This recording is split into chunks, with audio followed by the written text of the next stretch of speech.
Hello everyone, welcome to our Google Classroom program. This is a program designed to deliver lessons to our students back at home through digital means. Today, we are going to discuss a calculation of cube roots, that is in the grade 7. Welcome. First, there are two things that we need to put into consideration. The previous knowledge of prime numbers. What is a prime number? A prime number is a number that has only two divisors. A prime number is a number that has two divisors. Prime number is a number with two divisors only, two divisors.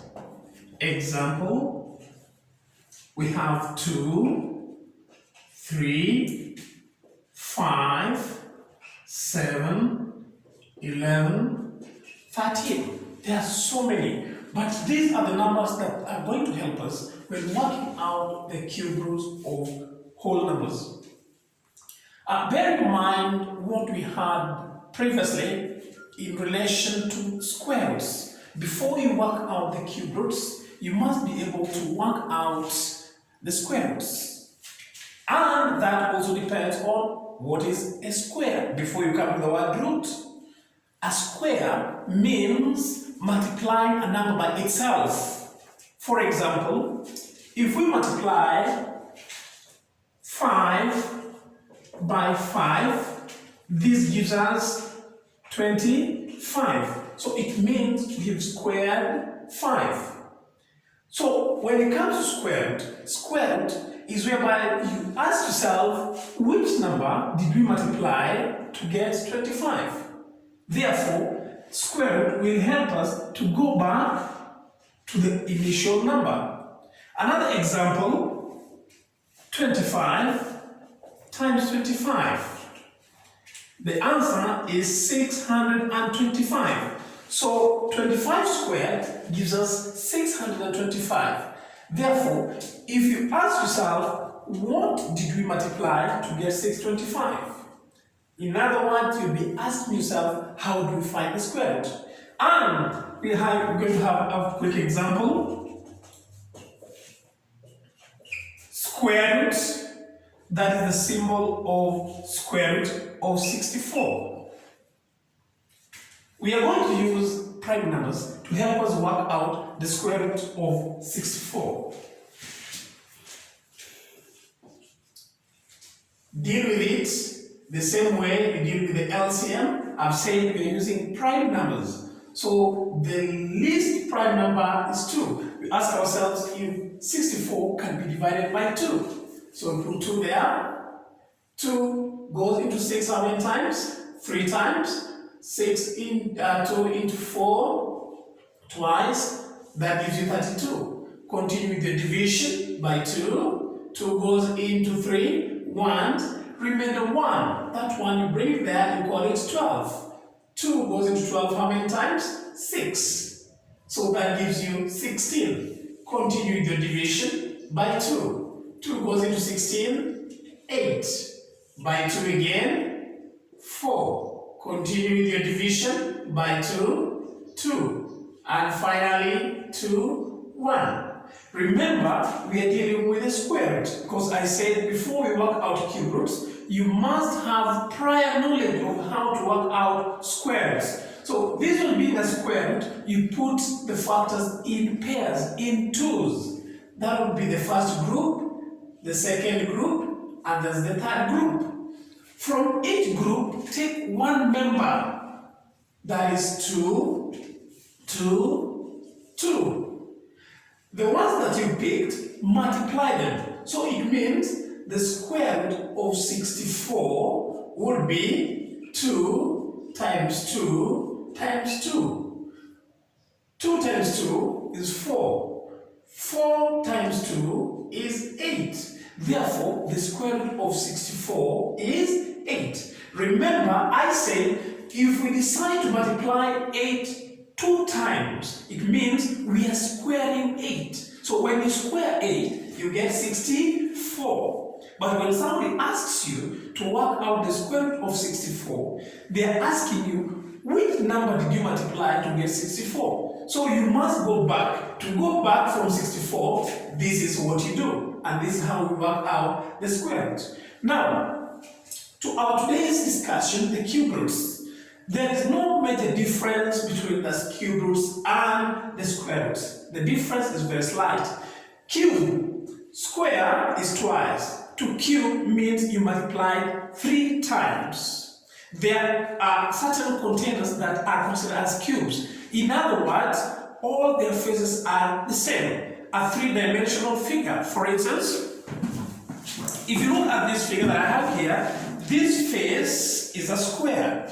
So if the 3 squares are joined, 3 faces, we have face 1, face 2, face 3, face 4, face 5, and face 6. Eventually we end up with a cube. A cube is like a box whose faces are squares. So in this case, if you are to cube a number, you are supposed to multiply it 3 times. So let's have an example on cube roots. Example on cube roots.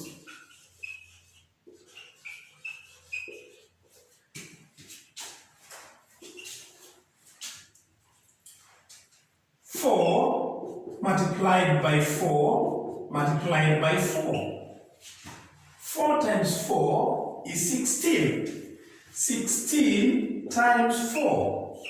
4 times 6 is 24. You write 4, you carry 2. You write 2 there. 4 times 1 is 4 plus 2. You end up with 6.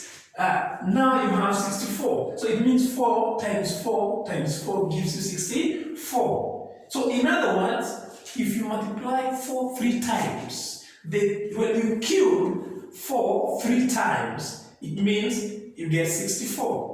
But the cube root, if the cube root, we put 3 here, meaning cube root. This other symbol here is square root. Now, we want to ask ourselves, which number, when we multiply 3 times, will give us 64? We confirm 4 times 4 is 16. 16 times 4 is 64. But how do we prove? So you also go the LCM way. You draw your grid. That is 64 by 2, 32. Divide by 2 again. 32 divided by 2 is 16, as we saw it earlier. Divide by 2 again. That will give you 8. Divide by 2, 4. Divide by 2, 2. Divide by 2, 1. Which numbers are you dividing by 2? The numbers on the right. 64 divided by 2, 32. 32 divided by 2, 16. 16 divided by 2, 8. 8 divided by 2, 4. 4 divided by 2, 2. 2 divided by 2, 1. Then, bearing in mind that you are talking about the cube roots. Square roots, we are putting them in pairs. Cube roots, we are going to put them in threes. Meaning, we are going to have 1, 2, 3. That is one group. 1, 2, 3. That is another group. So you've gotten the difference clearly. Square root, we are putting them in twos, in pairs. 2, 2, 2, and then we pick one from each group. Cube roots, we are putting the factors in threes. 1, 2, 3. That is one group. 1, 2, 3. One group. And from each group, take one member. So 1, 2, 3, we are only going to take one person, assuming they are human beings. 1, 2, 3, we are also going to take that. Then the ones that have been chosen, multiply them. 2 times 2 is equals to what? 4. Therefore, those symbols means therefore, the cube root of 64 is equals to 4. And we've confirmed 4 times 4 times 4 is equals to 64. That is how we work out the cube roots of whole numbers. Till next time, I was your teacher, Peter Oloo. Thank you, and see you in the next lesson.